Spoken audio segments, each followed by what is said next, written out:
What will we get in the fall update for GTA Online?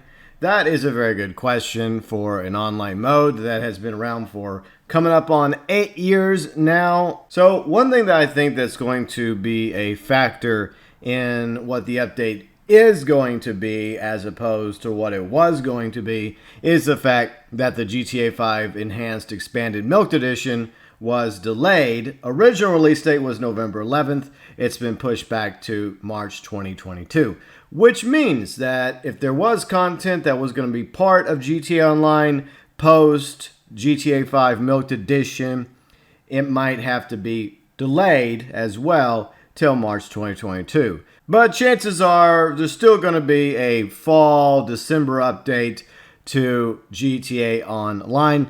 And some of the ideas I have come up with over the years, I'm going to repackage into this video because we've had so many updates that we're really running out of ideas for what Rockstar could do for hypothetical updates for GTA Online. The first thing I want them to do is take this opportunity with the delay of GTA 5 Milked Edition as well as the PS5, Xbox Series versions of GTA Online to go into the PS4, PS5, Xbox One, Xbox Series, and PC versions of the game and give us some much needed quality of life fixes as well as improvements. Things that the community has been asking Rockstar for quite some time now through their Twitters, through the community posts, as well as other places where Rockstar asks us to send feedback, like the website, for example. First, I would like to see the broomstick, aka the Oppressor Mark II, nerfed as well as rebalanced. I never really liked the idea of it being able to take down fighter jets or some of the attack helicopters, so the broomstick definitely needs a nerf as well as a rebalance. The orbital cannon is another griefer tool that a lot of us despise and wish was never added to GTA Online, introduced with the Doomsday update. It also needs a rework, or better yet, completely removed from GTA Online, and simply reimburse everybody that purchased the orbital cannon over the years. If this thing was either reworked or just completely removed, I think it would make the game much better.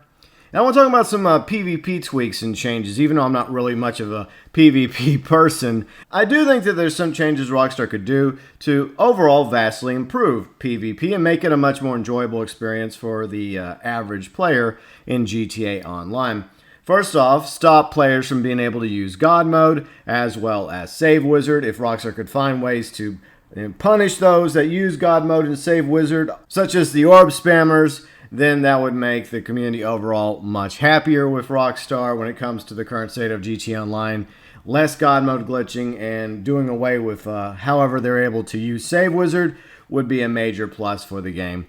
Removing KD from GTA Online. This is a game that definitely does not need KD. And there's so many tryhards and griefers out there that value their KD so preciously that it's just laughable, and a lot of us just sit back going like, yeah, what's that KD going to get you on a job resume? Absolutely nothing. Players that actually value their KD would just stop worrying about KD and actually focus on playing the game, because most of us could care less about how high or low your KD happens to be. Remove explosives from the interaction menu. I think this is a great idea. Regular ammo can stay, but all the explosions, yeah, those things need to be removed from the interaction menu.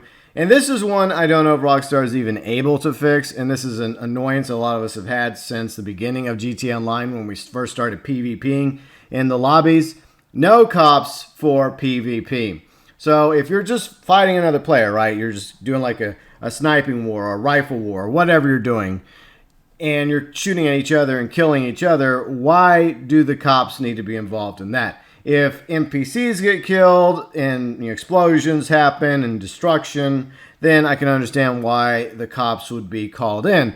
But when it's just simply player versus player and they're just focusing on taking each other out, then I think that the cops should stay away from that little PvP battle that is going on, because all too often you'll notice that the cops interfere one way or the other. Now that we got some of the PvP changes out of the way that I would personally like to see, I think that when it comes to Los Santos Tuners, the most recent update, one of the missed opportunities that Rockstar had was giving us reputation, not just for everything at the LS car meet, but at the auto shop as well. So I would like for them to go back and give us the ability to earn reputation doing the auto shop activities along with everything at the LS car meet. Reduce the NPC sales pitch calls, or just completely remove them, because for one thing, they're annoying for all of us veteran players, and for newer players with considerably less money, it's unfortunate for them because they're being peer pressured by these NPCs calling them all the time, telling them to buy a nightclub, telling them to buy a bunker, telling them to buy this or that.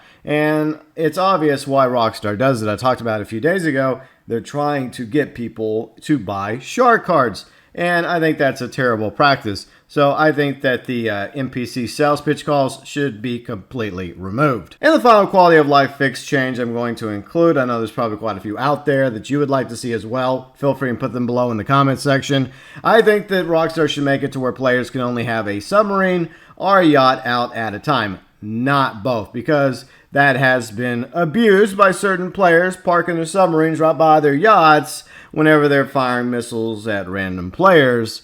And I don't really see the logic in having like a ton of submarines and a ton of yachts out. I feel like that might also cause some sort of game issue on this cheap-ass peer-to-peer system we all have to deal with. Might even make the ocean feel less cluttered and make the lobbies feel a little smoother instead of having tons of yachts and tubs of submarines out at the same time. Plus, it's going to tie into one of my ideas that I have coming up. So I basically have taken two different ideas I've had in the past and put them kind of side by side for the two different options for a fall update, hypothetically. First off is a new heist. I'm sure both these updates you could throw a heist in there because heists are all the rage in GTA Online. And it's also going to be yet another expansion similar to Cayo Perico last year, the North Yankton heist. Now, most of you know that North Yankton is already technically part of GTA 5 from the very beginning of the game. You are in North Yankton. And then you go back to North Yankton briefly later on in the main story of GTA 5. Now, the map of North Yankton, or the portion of North Yankton around Ludendorff, the fictional town in North Yankton, was never fully complete by Rockstar, but that was, over 8 years ago. Rockstar's had plenty of time to go back to that map of North Yankton, maybe expand it a little bit, flesh it out, clean it up, make it look a little bit better, polish it. And I think that this would be a good new location for us to have in GTA Online, plus a new heist up there as well. I don't know if it would be the same place that Michael and Trevor and Brad were robbing, but it could be, or it could be somewhere else entirely. And I would like to have the ability to fast travel, fly from Los Santos International up to North Yankton and back to Los Santos. And I also would like it to be a new free roam location. Once you beat the North Yankton heist, it unlocks for all players to go up there, purchase properties, and also have the ability for creators to create various modes, racing, death matches, LTSs, etc. with the North Yankton map. I also would like to see the same thing with the Cayo Perico map. Now, tying into North Yankton real quick, obviously we want new vehicles, we want new clothing, new weapons. There's definitely North Yankton vehicles that they could add to North Yankton for players to purchase. The North Yankton license plate, that would be awesome if people could legit get that North Yankton license plate on their vehicles, whether up in North Yankton or down in San Andreas, because if you go to any real state in the U.S., you'll see not only the license plates of that state, you'll also see other license plates from other states as well, and I think it would make the game a little bit more realistic if not everybody driving around Los Santos and southern San Andreas had Los Santos plates. North Yankton plates driving around as well. Maybe even one day Liberty City or Vice City plates would be cool too, even though those are already in the game. Rockstar's just chosen not to unlock those particular plates for reasons. Snowmobiles, skiing, obviously those would be exclusive to North Yankton, as well as the ability to have snowball fights year-round. The other idea was one I came up a long time ago, and most of you have probably seen this idea from other videos too, a naval update. Now, there's an argument to be made that there was a naval update in the works, but got scrapped, and whatever came out of the naval update got repurposed for the Cayo Perico heist, like the submarine, the carts, the weaponized dinghy, but we could add a bit more to the naval update if there actually is a legitimate naval update planned in the future, because, you know, the ocean around southern San Andreas is vastly underused. Therefore, I think that's a great opportunity for Rockstar to take advantage of a naval update. So there would be obviously new aircraft, new fighter jets like F-14, F-22, F-35, and all of them would have the ability to take down the broomstick and would be top tier fighter jets. Improve, buff some various vehicles from the Cayo Perico heist.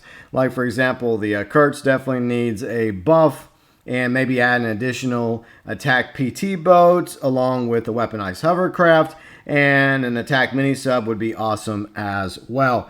The USS Lexington aircraft carrier, maybe they should just go ahead and add that to free roam as a separate military base similar to Fort Z. Even though the Lexington technically already is in free roam, it just randomly appears during business battles. And speaking of aircraft carriers, this is something else a lot of other players have been wanting, is our own aircraft carrier. Now, it doesn't have to be the size of the USS Lexington, which is loosely based off of Nimitz.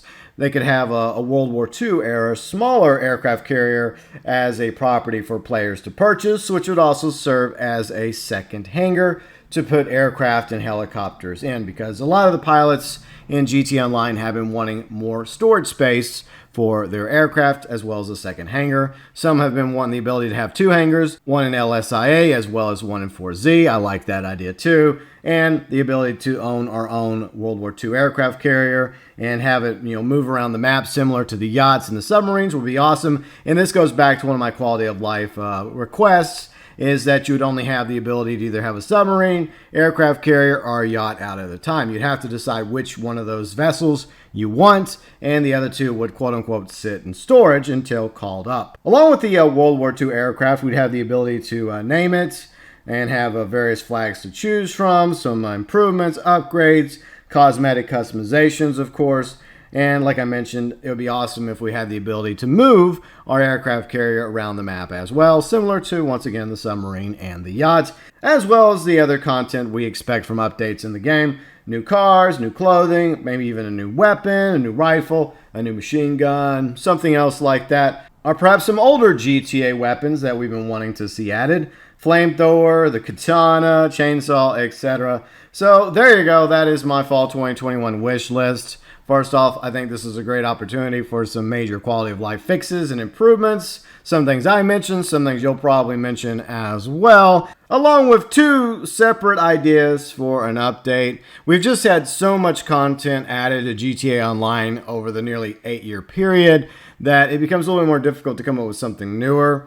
And so I think the two that make the most sense at the moment is some sort of North Yankton expansion heist, or a naval update. That's been rumored about for years. Whether or not we actually get a naval update or the ability to go to North Yankton remains to be seen. But I think either or would be a potentially good update for GTA Online for fall 2021. Chances are we'll probably get something else entirely. Anyways, now I want to know what your wish list for the fall of GTA Online happens to be. The December 2021 update, whatever you wish to call it. The fall 2021 wish list you have in mind. As always, welcome below in the comments section.